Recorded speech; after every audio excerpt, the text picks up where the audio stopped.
Olá, pessoal, tudo bem? Sou o Vitor Barbosa, um dos fundadores da Fincat, e aqui a gente está com mais um episódio da série Bate-Papo com Fintechs. Caso você ainda não tenha visto nenhum dos episódios, a gente está quase chegando na marca de 40 episódios, e cada um desses episódios a gente traz um convidado presente no universo de finanças e tecnologia. Esses episódios estão todos nos nossos canais no YouTube e nas principais plataformas de podcast. E hoje eu estou com uma convidada muito querida, ela vai falar, claro, de fintechs, mas a gente já se conhece há algum tempo, até passando para a parte íntima, né? Ela é minha madrinha de casamento, e estou muito feliz aqui de estar recebendo a Juliana Evers.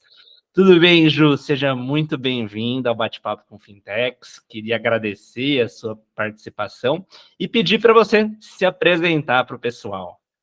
Oi, Vitor, eu que agradeço o convite, um prazer estar aqui com vocês, dividindo um pouquinho da minha experiência nesse universo do mercado financeiro, de uma maneira geral, e também muito envolvida com tecnologia. Para já desmistificar um pouco, eu sou jornalista por formação, então sou formada em comunicação social, mas fui picada pelo bichinho da inovação quando eu comecei a trabalhar lá na agência de inovação da Unicamp, me envolvi bastante nesse universo de startups, fiquei apaixonada por isso, assim, desde ali do começo da comunidade empreendedora, que foi um trabalho que foi muito envolvida aqui na cidade de Campinas. Depois fui para o C6 Bank, atuei na área de inovação aberta, depois na área de experiência do usuário, hoje estou na Genial Investimentos, na área de UX Writing, então tocando essa frente lá, e também dando aula como expert lá na Terra. Muito bom. E a gente até já tinha combinado alguns pontos, mas já me veio uma primeira perguntinha que eu queria fazer para você lá do seu tempo na Inova, na Unicamp. Era um momento que as startups estavam começando a ficar mais em moda, poucas pessoas conheciam sobre fintechs, né? E como foi aquele processo, você do jornalismo entrando nesse universo de tecnologia e inovação? Eu queria que você comentasse brevemente sobre aquela experiência. Uma coisa que me marcou muito e fez eu mergulhar bastante foi no espírito empreendedor para além do negócio. Assim, os empreendedores tinham seus negócios, mas também eram muito focados na questão de comunidade, de estruturar grupos que pudessem fazer trocas, se beneficiar de maneira mútua. Então, o universo empreendedor sempre me impressionou por esse lado colaborativo, sabe? Aquela questão do give back é muito real quando a gente fala de empreendedores que estão ali, e não precisa ser uma startup grande, tá? Não precisa ser um negócio que está lá, um unicórnio já. O giveback não precisa desse nível de proporção, você começa no pequeno. E aí foi nesse contexto que eu me apaixonei, porque eu via pessoas empreendendo, tendo dias difíceis, porque eu costumo dizer, né, e muita gente diz isso, inclusive, a jornada empreendedora ela é muito solitária e ela é muito difícil. Mas, à medida que você cria essas redes de contato, né, pessoas que podem te auxiliar nesse processo, que te adiantam alguns passos, você vê grandes comunidades se fortalecendo. E hoje, pelo Brasil, a gente vê inúmeras comunidades que estão muito estruturadas. Então, lá atrás, a gente está falando aí, quando eu estava na Inova, 2013, 2014, eu brinco que, quando tudo era mato, assim, eram 4, 5 pessoas se juntando para tentar fazer eventos, reuniões, discutir ecossistema, discutir como o governo local pode ser mais atuante. Então, isso, para mim, é o que ficou marcado e é o que mais me salta aos olhos. Quando eu olho assim para bons ecossistemas empreendedores, por trás, certamente tem uma forte comunidade envolvida. Com certeza, a gente conversa praticamente toda semana aqui com as fintechs e a gente vê como é importante esse senso de comunidade, né? Como uma única não consegue, é um ecossistema, por isso a palavra, né? Uhum. E queria agora partir justamente para a sua experiência, tanto no C6 Bank como na Genial, com essa questão tão importante, que para algumas fintechs ainda é novo, para algumas fintechs ainda é difícil implementar, mas essa questão do UX, a experiência do usuário, e no seu caso especificamente com a parte de writing, né? Eu queria que você comentasse como que é esse trabalho, o que você já fez em ambas essas fintechs, e como que uma fintech que nunca pensou sobre isso pode começar a pensar com essa pulguinha que fica atrás da orelha. Olha, eu gosto sempre de fazer uma provocação, porque as pessoas falam assim, mas o que você faz? Aí eu convido vocês, aqui como a gente está no ambiente falando de fintechs, eu convido vocês a abrirem o aplicativo do banco de vocês, de uma fintech que vocês têm, e vocês façam um Pix para sua conta, só que sem considerar nenhuma palavra que está na tela. Só com os botões e com as imagens. Eu quero ver se você conseguir fazer. Às vezes, eu vou dizer que é difícil, tá? Eu faço nas minhas palestras, eu ponho o iFood, e olha que o iFood tem a imagem do hambúrguer, hein? Mas eu quero ver se alterar seu endereço lá na frente sem saber o campo. Então, basicamente, a gente olha para a experiência de comunicação do cliente, muito voltado para a jornada do produto digital, né, do aplicativo, enfim, mas também toda a regra de comunicação que envolve ali a experiência do usuário. Eu uso muito cliente, porque nos dois contextos que eu tenho experiência, sempre foi o cliente ali, né? Então, vamos usar aqui como sinônimos. Mas o ponto é olhar essa experiência de comunicação. Muitas vezes os times de UX vão sendo formados e o UX Writer é um dos últimos ali a compor o time.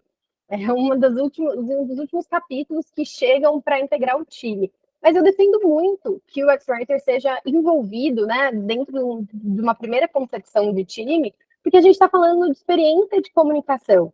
Não é um textinho que vai num botão, e sim você considerar toda aquela jornada para que você consiga estruturar uma jornada que seja consistente, né? Então, dentro do fluxo que eu convidei vocês a fazerem, vocês vão observar, eles têm pontos coerentes ali, tem uma consistência de experiência, as palavras têm que ser usadas e referenciadas da mesma maneira, porque aquele texto que eu falo, não é uma literatura que você vai ler e vai lembrar das palavras que estão escritas no seu aplicativo. Não, você tem que passar despercebido. O cliente tem que concluir aquele fluxo. Então, isso tem que ser muito bem pensado. Se eu te perguntar hoje, o que está escrito na home do seu banco? Você vai lembrar, tá, Pix? Deve ter uma coisa ou outra ali que você lembre, mas assim, dentro do fluxo de Pix, como que ele pergunta qual que é a sua chave? Qual que é a pergunta? Você não vai saber me responder, porque é algo tão automático, é um texto que você consome tão rápido, que o nosso objetivo é que ele passe despercebido, mas que ele alcance o objetivo de você incluir, né, imputar ali a informação correta e continuar na jornada. É como uma maratona, a gente está ali do começo do fluxo e quer que o cliente consiga executar aquela ação sem grandes dificuldades, sem nenhum tipo de barreira. Se esse cliente para no meio do caminho, é porque ele não entendeu alguma coisa. E aí é quando você lembra o texto que está escrito, porque você não entendeu. E aí gerou uma insegurança no cliente e ele não prosseguiu naquele fluxo. Então, a grande missão assim, do UX Writer é tornar esse fluxo consistente, né, do ponto de vista de experiência, para que as pessoas consigam concluir essa jornada e entendendo todas as interações que vai ter ao longo desse fluxo, com mensageria, então vai ser um push, vai ser um SMS, vai ser um e-mail, que tipo de comunicação e interação que eu vou ter aqui? Ele veio de um bot, né? Então ele entrou ali na minha jornada com um chatbot, e aí entrou no fluxo. De onde ele vem, para onde ele vai, como eu vou comunicar e como ele vai ter a consciência, a percepção de consistência dessa jornada. Seja lá de onde ele veio, ele tem a sensação de que ele está sempre falando com aquela marca. Então, a gente personaliza essa comunicação de maneira que ela seja uniforme. É muito legal esse trabalho que as startups, em geral, começaram a mostrar para o mercado de experiência, da jornada, da experiência, seja usuário, seja cliente, porque vira e mexe eu vou atender alguns clientes que têm contas em bancos dos grandões, não vou citar os nomes, mas dá para perceber que o mobile bank, o internet bank é um monte de puxadinho que você fica em loop infinito, você não encontra o que você quer. E na sua visão, as startups, elas mostram e continuam mostrando para essas grandes marcas, não só no mercado financeiro, mas como um todo, essa importância da gente olhar cada vez mais o usuário ou o cliente e levar uma boa experiência para eles? Eu acredito que sim, e eu acho que essa é uma realidade que tem mudado muito. Assim, acho que muitas empresas grandes lidavam com muito legado, mas ao mesmo tempo as grandes estruturas também têm uma facilidade, inclusive financeira, de se estruturar e reformular aquilo de uma maneira até que mais rápida. Aquela questão da jornada, da jornada não, da comparação que existe, né? Falar assim, uma empresa que tem um legado, ela é um navio fazendo uma curva, enquanto uma startup ali é quase que um jet ski, vira isso muito mais rápido. Só que o poder, né, financeiro mesmo, acho que tem uma diferença. Hoje em dia, isso já foi razoavelmente superado. Lógico que existem mudanças muito mais estruturais e que aí uma startup, né, começando no MVP, colocando as coisas para testar, tem uma certa celeridade maior. Mas hoje em dia, olhando especificamente para UX, é algo tão nítido que é preocupante, né? A gente não faz hoje os negócios não se criam baseados no lucro. Você entende que lucro é uma consequência de uma boa experiência. É uma pessoa se apaixonar pela sua marca, ser uma defensora da sua marca, então ele vai ali aos quatro ventos divulgar o seu negócio, você vai colocar muito mais cliente para dentro. Então o usuário ele ganhou um protagonismo muito grande no sentido de que ele é uma fonte para a estrutura do negócio, tanto quanto cliente, né, sua experiência única, quanto como uma propaganda do seu negócio, né? Como uma atração de novas pessoas, para você criar um círculo virtuoso mesmo, que traga cada vez mais clientes. Então, quando a gente olha para a experiência do usuário, você vê grandes times em grandes corporações dos mais diferentes negócios. Então, você vê empresas que você nunca imaginou olhando tanto para isso, até porque o produto final você está olhando para a experiência, e experiência cabe em tudo aqui, mas o ponto é, quando você pensa hoje em UX, você pensa, tecnologia é um produto digital, e não, a experiência está em tudo. Então, você vê uma metalúrgica olhando para isso, você vê uma empresa de embalagens olhando, óbvio que embalagem, no caso, a gente olha bastante, mas, assim, de todo tipo de negócio, né, no mercado B2B, no mercado B2C, as pessoas olharam para isso como um grande diferencial. Você pensar no usuário, isso resulta em números. Então, não é um negócio pelo negócio, é um negócio pelo usuário, porque isso vai gerar uma ponta produtiva e muito boa do lado da empresa, né? Algo que vai ser uma relação que é ganha-ganha. Você contribui com o cliente e ele, inevitavelmente, se fideliza e continua muito mais no seu negócio. Foi legal que você já até começou a responder uma próxima pergunta que eu estava pensando aqui, no caso que a gente vive muito com a Fincat, né? Que é a gente mapeia as fintechs no Brasil e é um mercado cada vez mais concorrido. E a gente sempre coloca um dos critérios para o usuário avaliar como é a experiência que ele tem com as fintechs. E já atendemos, conversamos, mesmo aqui no bate-papo, com fintechs compostas só de pessoas da área mais técnica, vamos dizer assim, o programador, desenvolvedor. E aí eu queria que você deixasse uma mensagem mostrando justamente essa importância deles também olharem para a questão da experiência.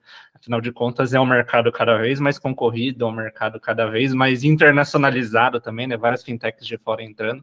E muitas pessoas estão no começo de vida da fintech e falam, pô, por que eu não consigo mais usuário? Por que eu não cresço? E às vezes está justamente nesse ponto, né?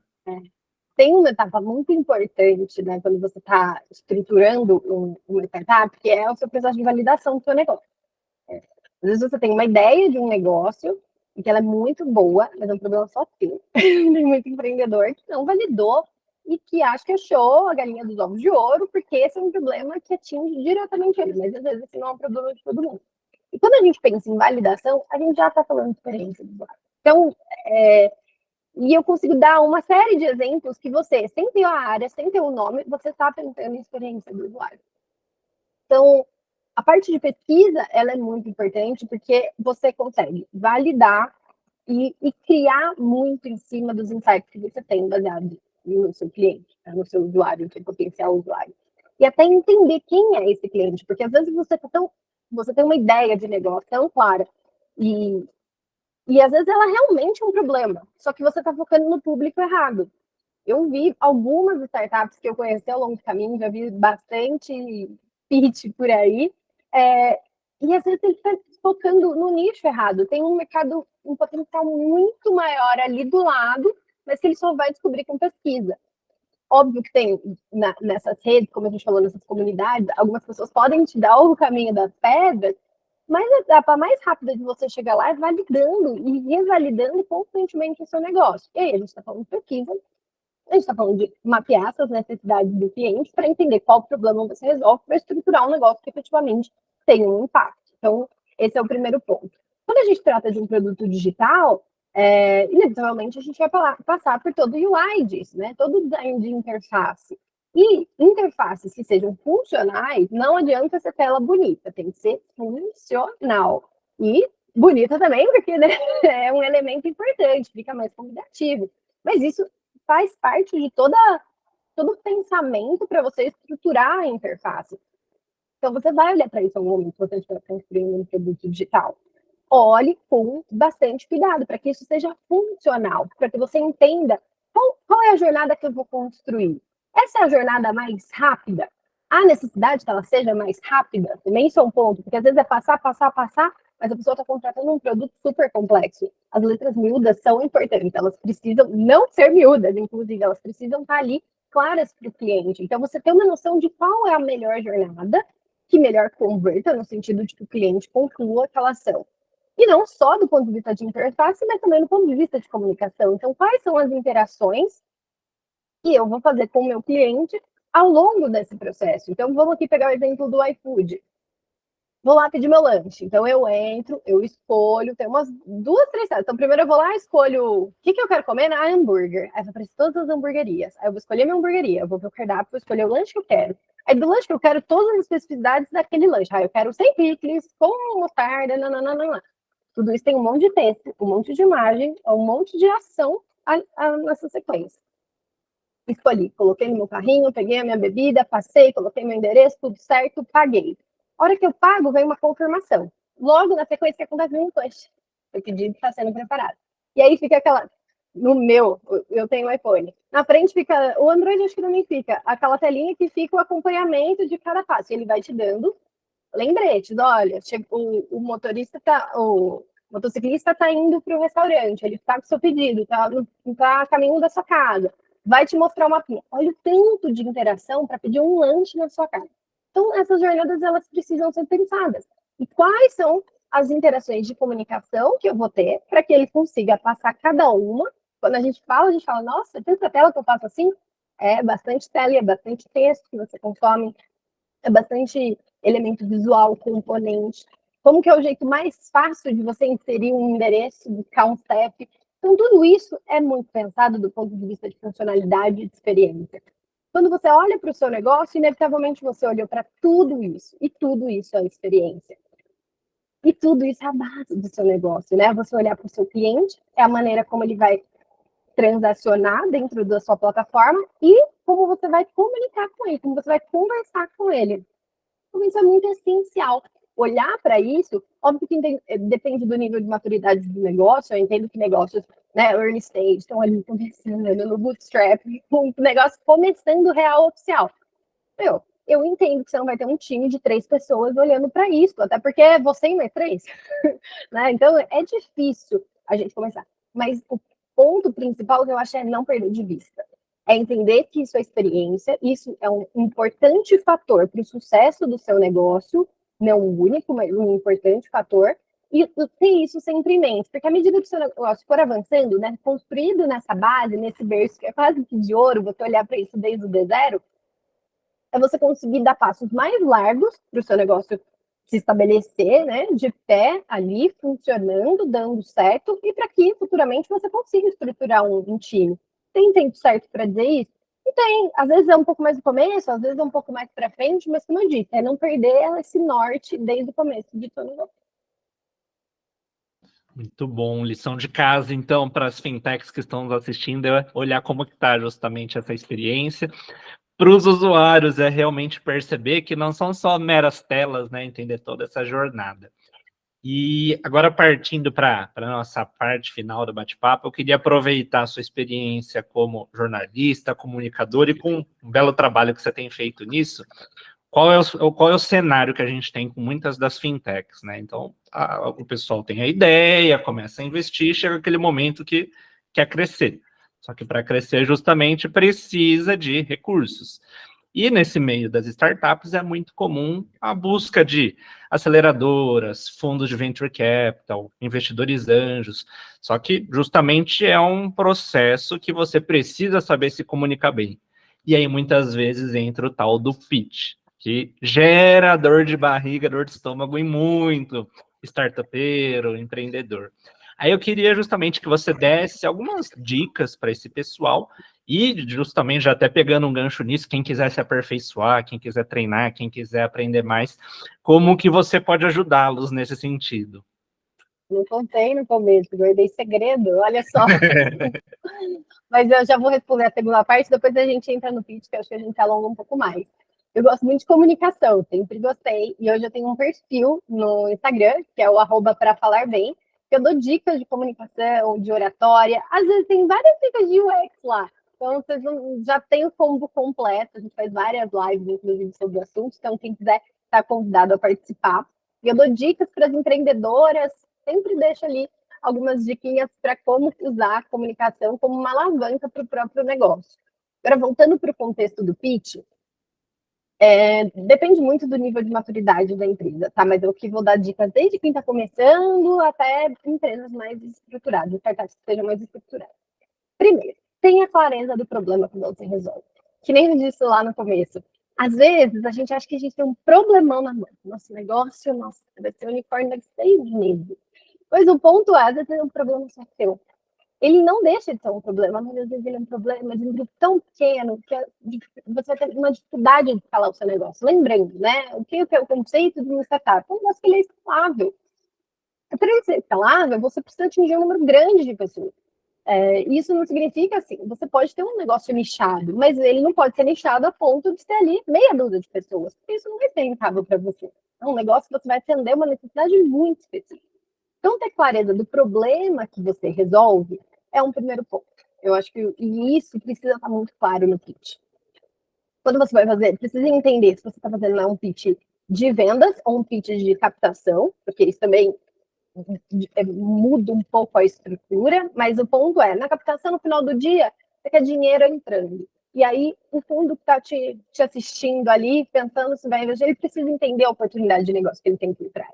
Quando você está num pitch de apresentação do seu negócio, é um pouco diferente. Você pode se ater muito mais ao problema, dar uma contextualizada, porque ali você vai mais em busca de network, entender mais o seu papel dentro daquele sistema, entender parcerias, sinergias, não necessariamente o investimento, né? Não é o ticket ali que vai mudar muito. Você está com outros objetivos. E os dois são muito válidos, os dois são muito importantes. Vai depender muito do seu momento mesmo de negócio. Para começar a captar, você precisa ter algo um pouco mais estruturado. Às vezes, você no campo das ideias, você consegue ali fazer pitch e entender a oportunidade. Então, primeiro, ter clareza do problema que você resolve. Dado esse problema, aí sim você pensa na solução. Porque também é um vício muito claro do empreendedor de pensar assim, olha, isso aqui vai mudar o mundo. Ele está com a solução, mas ele nem tem clareza desse problema. Então, esses dois andam de mão dada. À medida que você entende o seu cliente, entende a necessidade, entende qual público que você pretende atender, que aquilo você validou. Evidentemente, é um problema que engloba bastante gente, então dentro de um contexto de escalar o negócio, vai fazer sentido, ok, qual solução eu vou propor. E outra, não tem apego com a sua ideia inicial, porque pivotar faz parte do jogo, né? Então, assim, entender muito bem essa solução. Dentro dessa solução, como que é o mercado que está inserido? E o mercado vale para os dois pontos de apresentação, né? Mas especialmente ali na captação, para que eles consigam ver em números o tamanho do mercado, o que você vai conseguir alcançar, como esse mercado está dividido, ele é bem pulverizado, ele é super concentrado, quem são os seus concorrentes, especialmente ali nos concorrentes. Qual o diferencial de negócio que você tem frente a eles? Então, tem essas mensagens-chave muito claras, você vai conseguir estruturar um pitch de acordo. E aí, evidentemente, né, qual que é a oportunidade que o fundo vai ter, qual é o seu modelo de negócio, então, baseado em tudo isso, como você estruturou o seu negócio. A etapa de validação, que a gente falou tanto lá de UX, se faz tão presente aqui. Quando você tem clareza do problema, você validou, né? Então, assim, traga isso, mostre que você fez a lição de casa. Isso também é um componente muito importante para o seu pitch, para que ele seja bastante atrativo.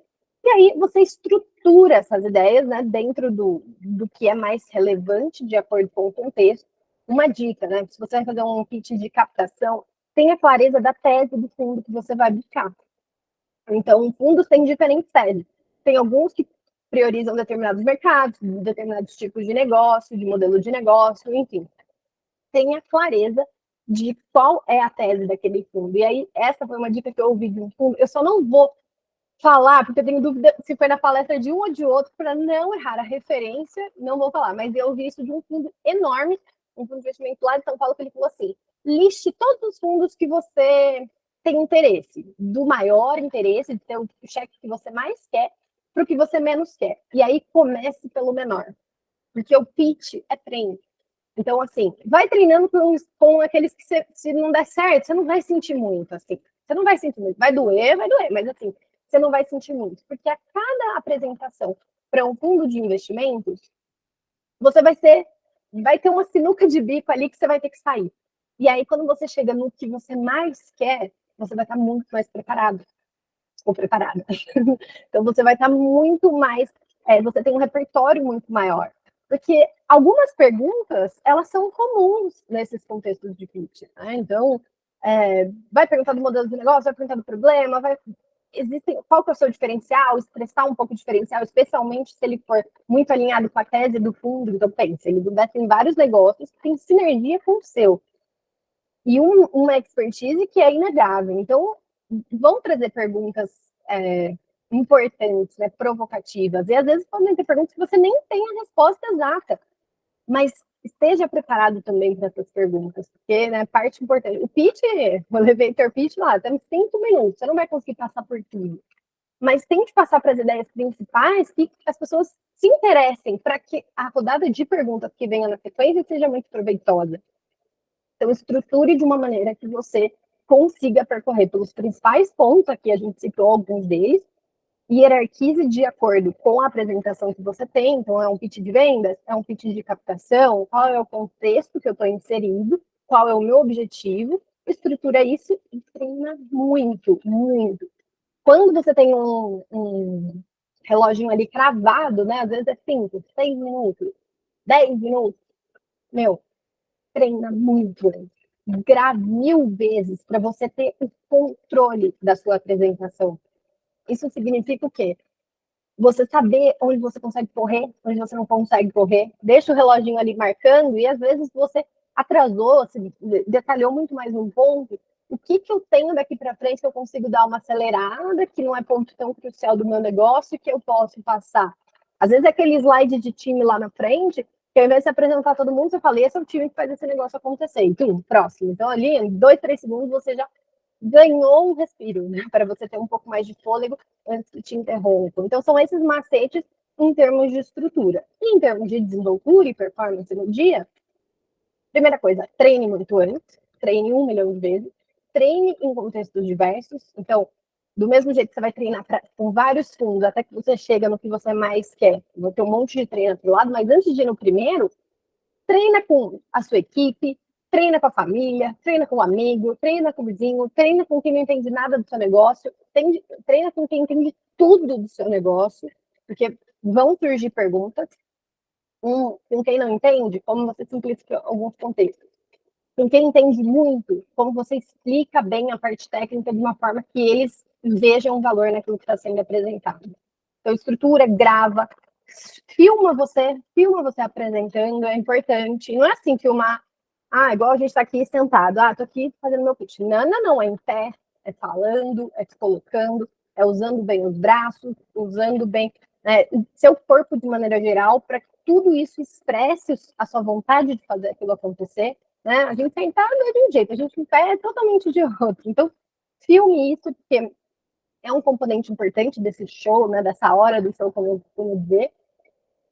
Beba água, respire. Antes de se apresentar, não adianta ficar lendo de novo seu pitch 2 minutos antes, porque o que você tinha que ter feito de lição de casa, você já fez. Então, ali naquele momento, tenta concentrar, respira, sabe? Quando eu tenho uma apresentação, eu vou dar dica aqui para vocês, eu quase que medito mesmo antes. Então, eu fico ali quietinha, beba água, é importante as cordas vocais estarem bem hidratadas, e vai lá, vai dar o seu melhor, mostra a sua paixão. Acho que empreendedor carrega muito isso. Então, todo empreendedor que eu conheço, assim, tem sabe, aquele propósito maior, que a gente fala muito das comunidades, mas é uma paixão tão grande pelo propósito que o amor, a admiração por aquilo que está sendo feito, sabe, o empenho, ele transparece no olhar, ele transparece nos gestos, ele transparece na maneira de falar. Não perca isso. mesmo que você esteja muito nervoso, não abra mão dessa essência do empreendedorismo, que ela é muito bonita e ela é muito apaixonante. E eu acho que é isso que convence muito uma boa plateia. Tanto um fundo, quanto uma plateia que quer ver o seu negócio em pitch de vendas. Então, acho que se a gente passeia por esse universo dessa maneira, estruturando muito bem, tendo noção do seu objetivo e passando pelos pontos principais, não vou te garantir um cheque, mas te garanto um bom desempenho, com certeza. Isso é legal, porque nesses anos todos eu também participei muito, tanto de rodadas de pitch pela Fincat, ou assistindo pitches como mentor, e eu sempre percebi que o pitch parece muito com aquele processo que a gente passa no vestibular, né? Você vê que a pessoa que consegue se controlar, que treinou, tem uma chance maior de bem. Aí tem aquelas pessoas que ficam o tempo inteiro insistindo, tal, mas chega no dia da prova, tá nervosa, e fala, putz, fiquei nervosa, deu branco e fui mal. E com o pitch parece que é muito disso, né? Saber ter esse controle sobre essas emoções. Gostei bastante dessa dica que você falou dos fundos, né? Começa com aqueles que você tem menos interesse, não tá dando tanta bola, vai treinando até chegar naquele que se almeja muito. Então, imagino que o pessoal de casa seja uma dica muito valiosa. E já para a gente ir concluindo, Ju, queria que mais uma vez você comentasse sobre as redes sociais, os seus contatos, e deixasse uma dica final, se possível, juntando essa questão de pitch, de comunicação e a questão também da experiência de clientes. A minha dica final, nunca se esqueça do usuário.